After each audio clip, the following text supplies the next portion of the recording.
what is your favorite memory from either on the court or off the court, doesn't really matter, during your first year as the Texas Legends head coach? Um,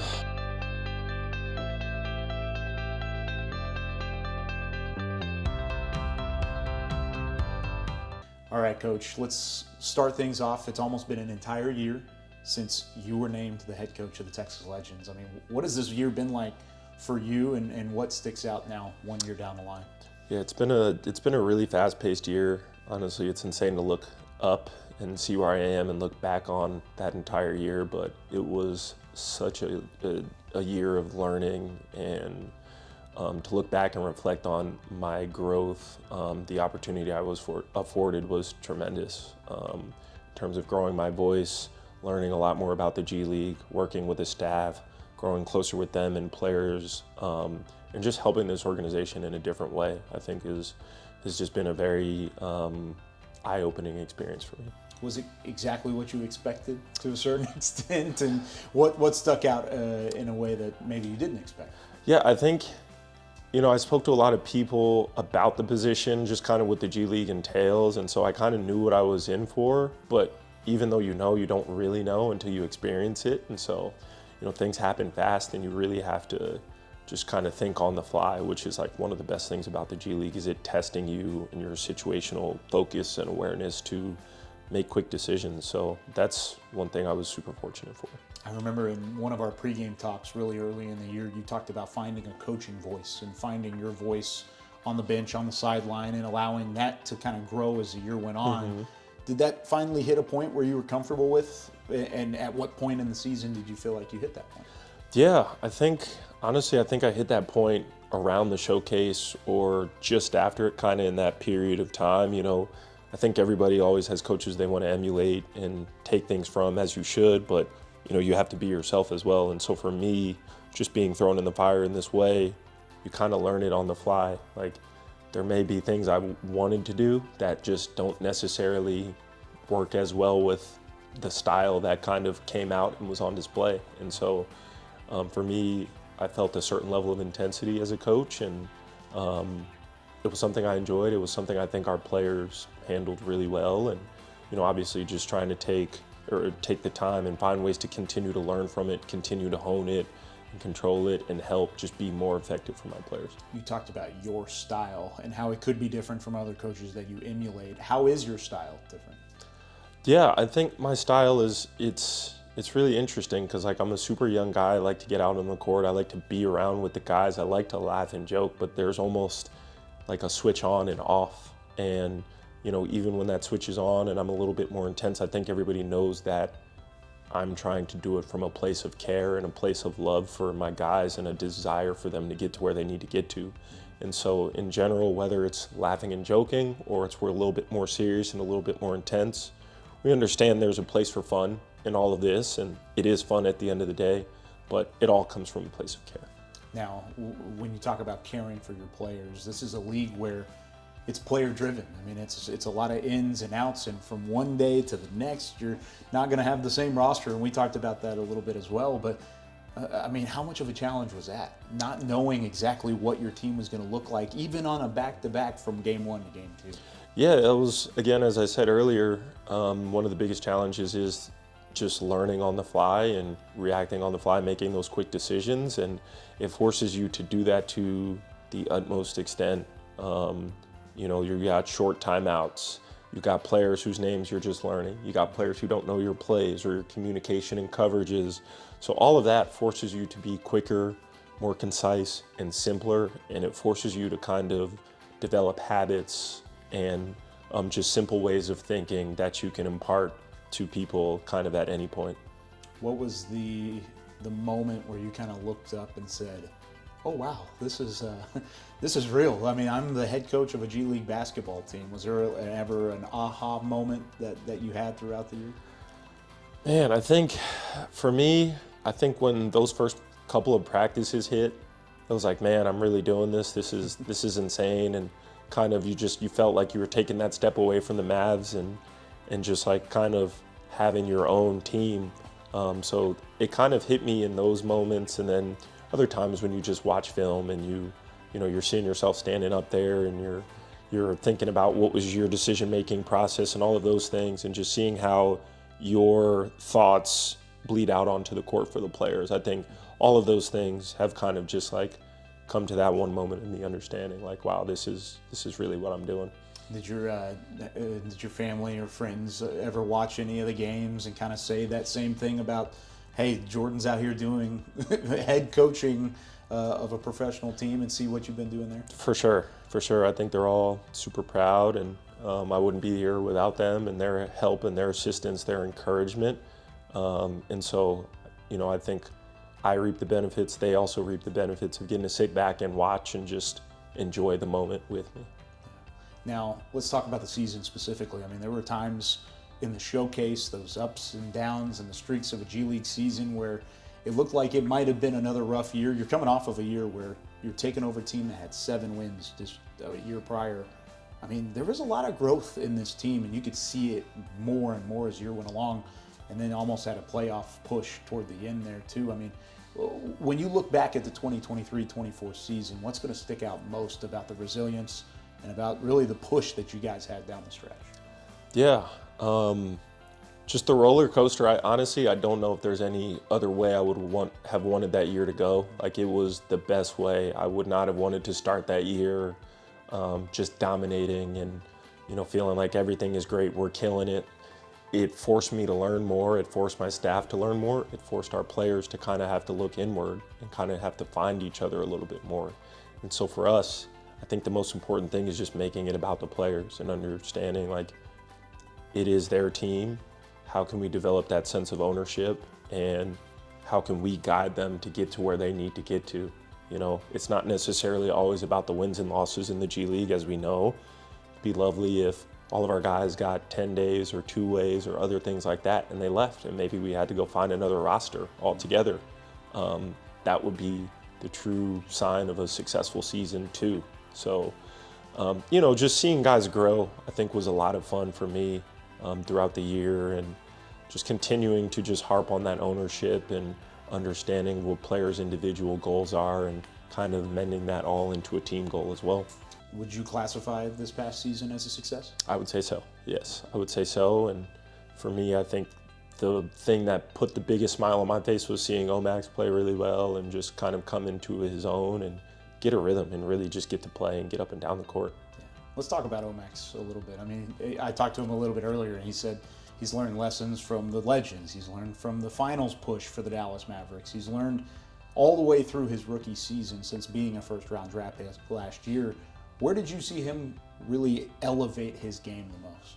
Yeah, I think the big thing for him was just a credit to the vets that were around him: Tyler Hall, Justin Jackson, Theo Pinson in particular, even Tony Bradley. Like, I think he just found a way to click with that group of guys who were able to be super straightforward with him and tell him what was needed. And so for him, he's such a talented player. He's got all of these different skills. To figure out how to bottle it all up and then play within the confines of what the team needed was something I think those guys helped him do terrifically. And so doing that, obviously a lot of guys want to go to the G and it's about putting up their numbers and stuff. He also really committed to guarding on the defensive end. He was really intense. He guarded the best guys night in and night out, whether it was a point guard, whether it was a wing or a bigger forward or post guy. So just seeing that level of competition, that level of buy-in, I think was one of the best things that I saw from him. When you talk about that buy-in in the G League, it's rare, but it also happens. I mean, the best guys have that same sort of mindset. So where did you see him really grow from a mentality standpoint too throughout the year? You talked about the physicality and where he kind of sat from a player standpoint, but from a mental aspect, how much did he grow? Yeah, I mean, I think, as I said earlier, these guys, these draft picks, they want to come in and they want to dominate the league. And so for him, I think things happened a little fast when he first got there, but he started to understand how to simplify things. And from a mindset standpoint, it's more so just playing to your strengths. He's a versatile kid. He's got all of these different things he can do. What are the strengths that you have to the utmost, and what are the things that we need to improve the most? And in looking at those two categories, just identifying situationally what makes the most sense in each moment for him. And so for him, just keeping it simple, understanding what the game is going to look like at the NBA level was the most important thing for him. Just putting himself in that mindset of understanding, hey, this isn't a G League game we're playing. We're playing an NBA game. Theo Pinson's got the ball and he's an NBA point guard and he's going to come off the pick and he's going to find you if you do your job, for example. So just kind of for him, just envisioning the growth, the progress that can come from thinking of it that way and thinking of how the things you're doing translate into your role. How do you feel like it will translate for him in the Summer League coming up in a couple weeks? Yeah, it's going to be interesting. You know, I think Summer League is even slightly different from the G League season, and it's very different from the NBA season. And so, you know, I think we just have to continue to keep retraining. Like, we want everything to emulate what it's going to look like at the NBA level, but it's not always as easy as that. So just making sure we're identifying the situations he'll be in on an NBA court and making sure he sees them and making sure he applies himself in those situations is the big thing. Even taking it further from that, I mean, how much does that radiate through some of these other young guys, these other guys that were either former legends and are now on the Summer League roster, or guys that have the hope of being a legend in the future and finding their way into the league?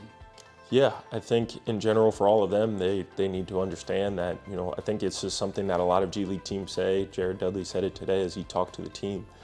There are going to be guys who score 25 points a game in the G League or Summer League who won't make the NBA. There's going to be guys who score 5 points a game who will make the NBA. And so just understanding just role acceptance is the most important thing. Nice. Now, how much does your role change, of course, from being a head coach in the G League, but now making it into the Summer League as an assistant and kind of taking a step in that direction? I've been handling our defense here for Summer League, so in general, it's been a lot of fun to work with a group of the coaches on the defensive side of the ball and try some different things out, experiment with a few things that we could apply for our G League team this summer. I think Summer League is just as much about learning and growth for coaches as it is for players, so good opportunity for all of us to do that, and just stepping into an assistant role and trying to be of assistance to the head coach. You know, I think just all of the things I've learned as a head coach over this past season can get bottled up, and obviously there's plenty of things that I see, but you know, there's a quote that I really like, that it's better to be effective than to be right. So it's not always about having the answer, but sometimes it's just about what helps the coach the most, who can then develop the message or do what they see fit to help the team. And likewise goes for the players, just giving them the information they need, but doing it in a different role than I was. How can you take that and apply it into your number two as a head coach? Yeah, I think for me, just understanding that assistant role is super important for me, and after experiencing a year of this, I've learned how much more important just assistant coaches are in general, and how important my staff was for me and what I wanted to get accomplished. And I think just the ownership piece for your staff is super important, because as most head coaches will say, everything reflects on the head coach, and you know, their philosophy, whatever you see on the court reflects on them first and foremost. But giving your coaches that ownership, I think, gives you a little bit more backing from them, a little bit more support to kind of carry out your mission and be a lot more effective. And so I think that's one of the biggest things for me, is just continuing to build that ownership to empower people, to continue to learn from people. How much fun was the run to the NBA Finals and being involved with that staff and kind of, like you said, providing the effective assistance along the way there? Yeah, honestly, it felt like 2 different seasons for me. And it was cool to come back and see those guys. Like, I've been with a lot of those guys for the past 2 years, but to come back and see the rhythm and the cohesion that they had just as a group, less the basketball, but just more so how they interacted with each other, how they interacted with the staff. It was really cool. Like, it just felt like the most family environment I've been around. And so to me, that was the most fun part, that they all knew they had each other's backs. They'd walk into high pressure situations and there was just a certain level of trust and focus that they had. And so developing just that close-knit group throughout the season is incredibly important. Yeah, and trying to take pieces of that and apply it to the G League and Yep. make a run yourself. I mean, you got to see what a near playoff run looked like in year number one, and now you get to see it at the NBA level too. So Exactly. how does that now change things going into the second year? And what's a goal for you as a head coach going into your second year? Yeah, I mean, I think when you look at the Mavs in relation to us, the big thing that they did was they were just steady throughout the year. They found their moments to peak and to get going. And so for us, it's not similar to how we did this past year. It's not about, getting too low on a small losing streak, especially at the start of the year.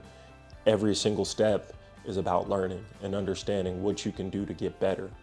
And so for us, it's pacing yourselves, it's doing the things that you need to put yourself in a position to do it, to make that run, and just win the games you're supposed to win, and just do all the little things in general. I think that's the most important thing when it comes to that, is understanding it's a long season. Like, how can you get your players to peak at the right time?